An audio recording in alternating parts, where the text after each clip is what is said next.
ನಿಮ್ಗೆ ಬಂದಿರುವಂತಹದ್ದು 2 of sorts ಬಂದಿದೆ. ಕೆಲವೊಂದು ಇಂಡಿಸಿಷನ್ ಅಲ್ಲಿ ಇರುವಂತಹದ್ದು, ಯಾವುದೇ ರೀತಿಯ ಡಿಸಿಷನ್ ಅನ್ನ ಮಾಡಕ್ ಆಗ್ದಿರಾ ಅಥವಾ ಕೆಲವೊಂದು ಡಿಸಿಷನ್ ಮಾಡ್ದಿರಾ ನೀವು ಸುಮ್ಮನೆ ಇರುವಂತಹದ್ದು ರೆಪ್ರೆಸೆಂಟ್ ಆಗ್ತಾ ಇದೆ ಬಾಟಮ್ ಆಫ್ ದ ಡಕ್ ಅಲ್ಲಿ.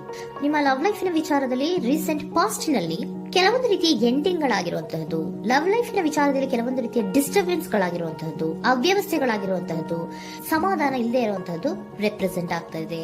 ಯಾಕೆ ಅಂದ್ರೆ ಲವ್ ಲೈಫಿನ ವಿಚಾರದಲ್ಲಿ ಯಾವುದೇ ರೀತಿಯ ಪಾಸಿಟಿವ್ ಬದಲಾವಣೆಗಳಾಗುತ್ತಾ ಅನ್ನುವಂತಹದ್ದು ನೀವು ಪಾಸ್ಟ್ ನಲ್ಲಿ ನೀವು ನಿಮ್ಮ ಲವ್ ಲೈಫಿನಲ್ಲಿ ನೀವು ಆಲೋಚನೆಯನ್ನ ಮಾಡಿದ್ದೀರಿ, ಕೆಲವೊಂದು ಬದಲಾವಣೆಗಳಾಗುವಂತ ಸಾಧ್ಯತೆಗಳಿದೆಯಾ ಅಂತ. ಆದ್ರೆ ಎಂಡಿಂಗ್ ಗಳಾಗಿರುವಂತಹದ್ದು ಯಾವುದೇ ರೀತಿಯ ಸರಿ ಹೋಗಿಲ್ದೇ ಇರುವಂತಹದ್ದು ರೆಪ್ರೆಸೆಂಟ್ ಆಗ್ತಾ ಇದೆ. ತುಂಬಾ ಆಲೋಚನೆಯನ್ನ ಮಾಡಿರುವಂತಹದ್ದು ನಿಮ್ಮ ಲವ್ ಲೈಫಿನ ವಿಚಾರವಾಗಿ ನಿದ್ರಾಹೀನತೆಗಳಾಗಿದೆ. ಕೆಲವೊಂದು ರೀತಿಯ ಸ್ಟ್ರೆಸ್ಸಿಗೆ ಒಳಗಾಗಿರುವಂತಹದ್ದು ನಿಮ್ಮ ರೀಸೆಂಟ್ ಪಾಸ್ಟಿನಲ್ಲಿ ನಡೆದಿರುವಂತಹದ್ದು. ಲವ್ ಲೈಫಿನ ವಿಚಾರವಾಗಿ ಯಾವುದೇ ರೀತಿಯ ಅಂತ ಸಮಾಧಾನದ ಏನು ನಿಮ್ಗೆ ನಡೆದಿಲ್ಲ. ಆ ಕಾರಣಕ್ಕೇನೆ ನಿಮ್ಗೆ ಕೆಲವೊಂದು ವಿಚಾರಗಳನ್ನ ಡಿಸಿಷನ್ ತಗೊಳ್ಳುವಂತಹದ್ದು, ಡಿಸೈಡ್ ಅನ್ನ ಮಾಡುವಂತಹದ್ದು ನಿಮ್ಗೆ ಕಷ್ಟ ಆಗ್ತಾ ಇರೋದು. ನೀವು ಪ್ರೆಸೆಂಟ್ ಸಿಚುಯೇಷನ್ ಅಲ್ಲಿ ಬರುವಂತಹ ಆಫರ್ಗಳನ್ನ ನೀವು ಏನ್ ಮಾಡ್ತಾ ಇದ್ದೀರಾ ಅಂದ್ರೆ ರಿಜೆಕ್ಟ್ ಮಾಡ್ತಾ ಇದ್ದೀರಾ ಅಥವಾ ಮಿಸ್ ಮಾಡ್ಕೋತಾ ಇದ್ದೀರಾ. ಕೆಲವೊಂದು ಆಪರ್ಚುನಿಟೀಸ್ ಗಳು ಬಂದ್ರೂ ಕೂಡ ಅದರ ಬಗ್ಗೆ ನೀವು ಕರೆಕ್ಟ್ ಆಗಿ ಗಮನವನ್ನ ಕೊಡ್ತಾ ಇಲ್ಲ. ಯಾಕೆ ಕೊಡ್ತಾ ಇಲ್ಲ? ನಿಮ್ಗೆ ಗೊತ್ತಾಗ್ತಿಲ್ಲ ಏನ್ ಮಾಡ್ಬೇಕು.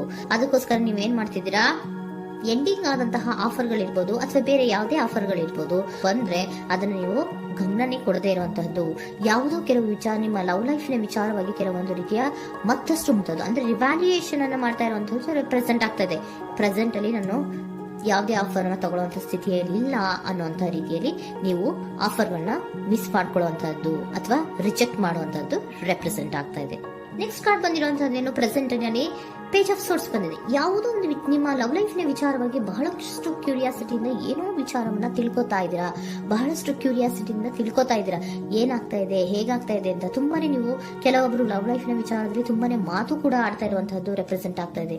ಏನಾಗ್ತಾ ಇದೆ, ಹೇಗಾಗ್ತಾ ಇದೆ, ಈ ಗಲಿಬಿಲಿಗಳು, ಡಿಸ್ಟ್ರಾಕ್ಷನ್ಸ್ ಗಳು ಅಥವಾ ಡಿಸಿಷನ್ಸ್ ನ ಮಾಡಕ್ಕಾಗದೆ ಏನಕ್ಕೆ ಒದ್ದಾಡ್ತಿದೀವಿ ಅನ್ನೋದ್ರ ಬಗ್ಗೆ ಕೂಡ ನೀವು ಕೆಲವೊಂದು ರೀತಿಯ ಮಾತಾಡ್ತಾ ಇರುವಂತಹದ್ದು ರೆಪ್ರೆಸೆಂಟ್ ಆಗ್ತಾ ಇದೆ. ಯಾವಾಗ ಕೆಲವೊಂದು ವಿಚಾರಗಳಲ್ಲಿ ನೀವು ಮಾತಾಡಿ ಕ್ಲಿಯರ್ ಅನ್ನ ಮಾಡ್ಕೊಂತೀರೋ ಆಗ ನೀವು ಕೆಲವೊಂದು ರೀತಿಯ ಆಕ್ಷನ್ಸ್ ಗಳನ್ನ ತಗೋಬೇಕು ಅನ್ನುವಂಥ ನಿರ್ಧಾರವನ್ನ ಮಾಡಿರುವಂತದ್ದು.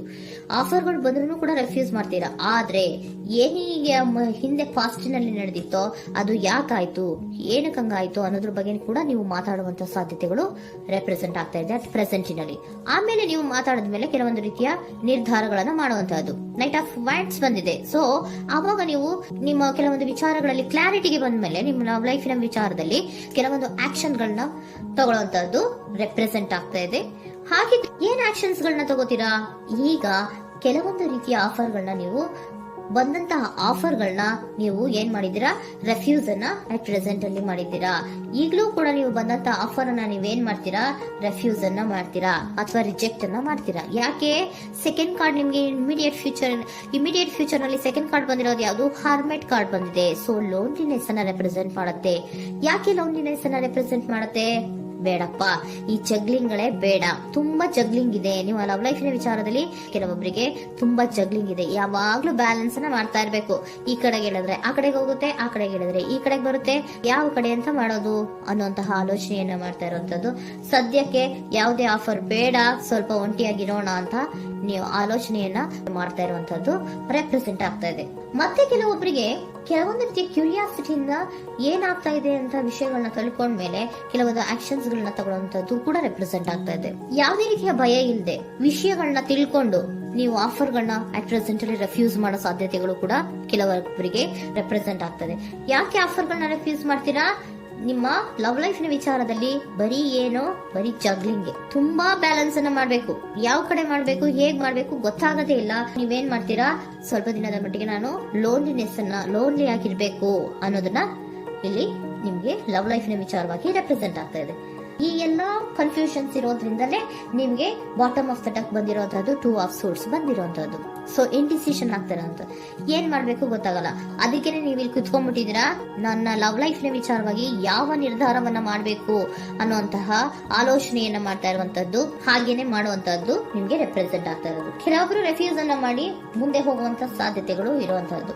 ಮತ್ತೆ ಕೆಲವೊಬ್ರು ಆಫರ್ ಗಳನ್ನ ಬರುವಂತದನ್ನ ಬ್ಯಾಲೆನ್ಸ್ ಅನ್ನ ಮಾಡಬೇಕು, ಜಗ್ಲಿಂಗ್ ಅನ್ನ ಮಾಡಬೇಕು, ಸದ್ಯದ ಮಟ್ಟಿಗೆ ಒಂಟಿಯಾಗಿ ಇರೋ ಇರೋಣ ಅಂತ ಆಲೋಚನೆಯನ್ನ ಮಾಡ್ತಾ ಇರುವಂತದ್ದು ರೆಪ್ರೆಸೆಂಟ್ ಆಗ್ತಾ ಇದೆ. ನಿಮ್ಗೆ ಏಂಜಲ್ ಗೈಡೆನ್ಸ್ ಏನ್ ಕೊಡ್ತಾ ಇದ್ದಾರೆ? Don't stop. ಇಲ್ಲಿ ಡೋಂಟ್ ಸ್ಟಾಪ್ ನ ಅರ್ಥ ಏನಪ್ಪಾ ಅಂದ್ರೆ, ಯಾವ ಕೆಲವು ವಿಚಾರಗಳ ಬಗ್ಗೆ ಕ್ಲಾರಿಟಿ ಬೇಕು ನಿಮ್ಗೆ, ಯಾವ ವಿಚಾರಗಳಲ್ಲಿ ನಿಮ್ಗೆ ಕನ್ಫ್ಯೂಷನ್ಸ್ ಅಲ್ಲಿ ಒದ್ದಾಡ್ತಾ ಇದ್ದೀರಾ, ಏನ್ ಕ್ಲಾರಿಟಿ ಬೇಕೋ ಅದನ್ನ ಧೈರ್ಯವಾಗಿ ಮುಂದೆ ಬಂದು ಅದನ್ನ ಕ್ಲಾರಿಟಿಯನ್ನ ತಗೊಂಡು ಮುಂದೆ ಹೋಗು, ಅಲ್ಲೇ ನಿಂತ್ಕೋಬೇಡ ಅನ್ನುವಂಥದ್ದನ್ನ ನಿಮ್ಗೆ ಹೇಳ್ತಾ ಇದ್ದಾರೆ. ಯಾವ ವಿಚಾರವನ್ನ ನೀವು ಲವ್ ಲೈಫ್ ನ ವಿಚಾರದಲ್ಲಿ ಏನ್ ಈ ಜಗ್ಲಿಂಗ್ಗಳು ಅಥವಾ ಈ ಬ್ಯಾಲೆನ್ಸ್ ಗಳನ್ನ ಮಾಡ್ಕೊಂಡು ಅಥವಾ ಎಳ್ದಾಟಗಳನ್ನ ಮಾಡ್ಕೊಂಡಿದ್ದೀರೋ ಅಲ್ಲಿಗೆ ಕ್ಲಾರಿಟಿಯನ್ನ ತಗೊಳ್ಳಿ, ಧೈರ್ಯವಾಗಿ ಕ್ಲಾರಿಟಿಯನ್ನ ತಗೊಂಡು ನೀವು ಮುಂದೆ ಆಕ್ಷನ್ಸ್ ಅನ್ನ ತಗೊಳ್ಳುವಂತದ್ದು ರೆಪ್ರೆಸೆಂಟ್ ಆಗ್ತಾ ಇದೆ.